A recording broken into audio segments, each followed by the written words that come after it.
घुमाई देबो के जानू की घोड़ा मेला घुमाई देबो के जानू झाझा के मेला। कृष्णा रिकॉर्डिंग स्टूडियो सूरत। घुमाई देबो के जानू की घोड़ा मेला घुमाई देबो के जानू की घोड़ा मेला घुमाई देबो के जानू झाझा के मेला।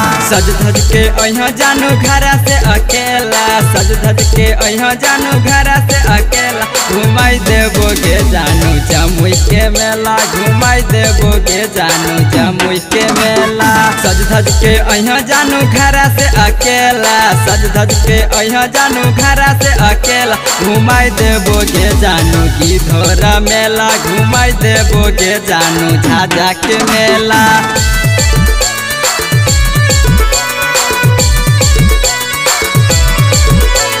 घुमाई देबो के जानू की घोड़ा मेला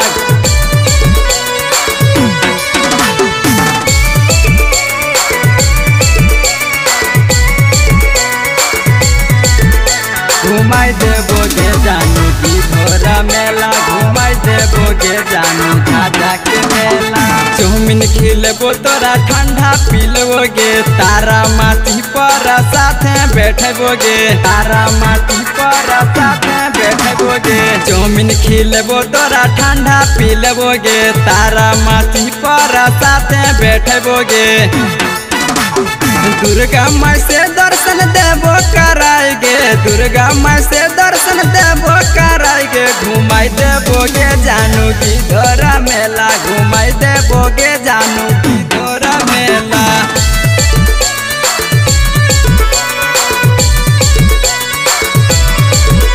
घुमाई देबो के जानू की धोरा मेला